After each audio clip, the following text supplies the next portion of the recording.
మీరు నన్ను మీ వ్యక్తిగా నమ్మితే, నిలబెడితే, గెలిపిస్తే పొత్తు ద్వారా మేము చేయదలుచుకున్నది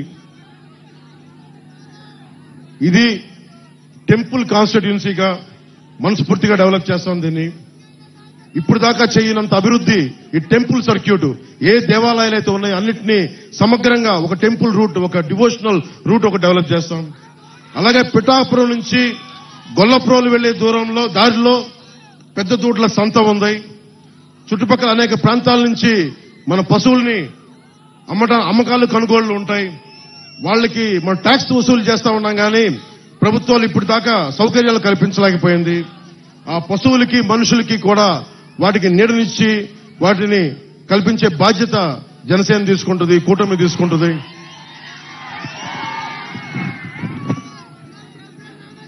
అలాగే ముఖ్యంగా హాస్పిటల్లో టెరిషరీ హాస్పిటల్స్ డెవలప్ చేస్తాం. ప్రతి మండలంలో మల్టీ స్పెషాలిటీ హాస్పిటల్ నేను కూర్చొని ప్రత్యేకించే శ్రద్ధ తీసుకుని మరి డెవలప్ చేస్తాం. ఉప్పాడలో ఉన్న మత్స్యకారులకి జట్టీలు, కోల్డ్ స్టోరేజ్ నిర్మాణం చేయిస్తాం. ఉప్పాడ సముద్రపు కోత నుంచి మత్స్యకారు కుటుంబాలకి, మిగతా అందరికీ రక్షణ కల్పిస్తాం. సూరయ్య మాన్యం రైతులకి వారి పంట రవాణాకి సంబంధించి సరైన సౌకర్యాలు లేక చుట్టూ ప్రయాణం చేసుకోవాల్సిన పరిస్థితి, దాన్ని సరిచేస్తాం. ఏలూరు నీటి రవాణా చాలా ప్రాంతాల్లో ప్రజా జీవితాన్ని ప్రభావితం చేస్తా ఉంది. ఈ ఎక్కువ ఉంటే ముంపులు, తక్కువ ఉంటే నీటి ఎద్దడి వల్ల ప్రతి సీజన్లో రైతులు ఇబ్బంది పడే పరిస్థితి. ఈ సూరయ్య మాన్యం రైతులకి ప్రత్యేకించి ఏలూరు సమస్య పరిష్కారం, శుద్ధగడ్డ ఏలూరు ఆధునీకరణ. పెద్దలు ఇందాక వర్మగారు చెప్పారు 170 కోట్ల ఆధునీకరణ చేసినా కానీ రివర్స్ టెండరింగ్ అని చెప్పి ఈరోజు తీయలేదు. అది మేము చేసి పెడుతున్నాం, దాన్ని తీసుకొస్తాం.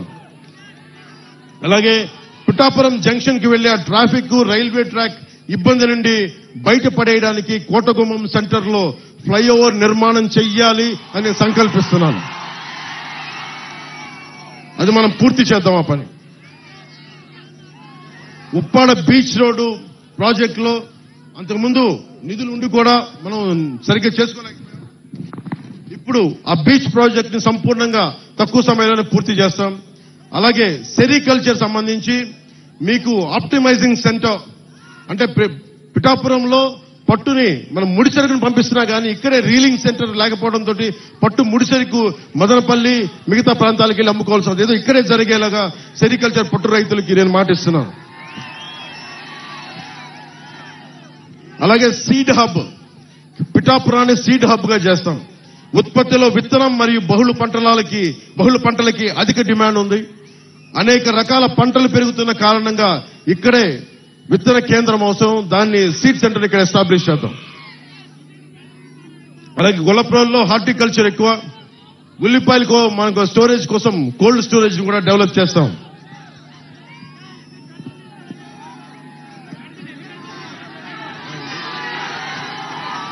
దుర్గాడ గ్రామం మిర్చి పంటలు, దుర్గాడ గ్రామం మిర్చి పంటలు. వాళ్ళకి మీకు థ్రాషింగ్ ఫ్లోర్ కావాలి, అంటే పెద్ద సిమెంట్ వేసిన ఒకటి అది బాగు చేసుకోవడానికి, సరి చేసుకోవడానికి. ఆ దుర్గాడ మిర్చి పంటలకి ఆ బేసిక్ నీడ్, ఆ థ్రాషింగ్ ఫ్లోర్ ని ఏర్పాటు చేస్తాం.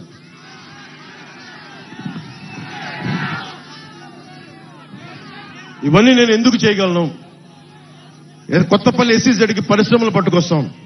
నా స్నేహితుల్ని, నా సన్నిహితులను అడుగుతాను, వచ్చి పరిశ్రమలు పెట్టండి ఇక్కడని. ఎందుకంటే నాకు అవినీతి లేదు, నా దగ్గర తప్పులు చేస్తే నిలదీసే శక్తి ఉంది, సత్తా ఉంది. కొత్తపల్లి ఎస్సీజెడ్కి రాని పరిశ్రమలను తెచ్చి మీకు స్కిల్ డెవలప్మెంట్ చేసి మీకు ఉపాధి అవకాశాలు కల్పించే బాధ్యతని జనసేన తీసుకుంటుంది, మన కూటమి తీసుకుంటుంది. ఇవన్నీ నేను ఎలా చేయగలను అని మీకు సందేహాలు రావచ్చు. నాకు కేంద్రంలో చాలా బలమైన సత్సంబంధాలు ఉన్నాయి. సమస్య లేని ఇల్లు ఉండదు, పరిష్కారం లేని సమస్య ఉండదు. బంధాలు గొప్పవి, బాధలు చిన్నవి. మీ సమస్యని మేము పరిష్కరిస్తాం. రండి, మాట్లాడుకుందాం.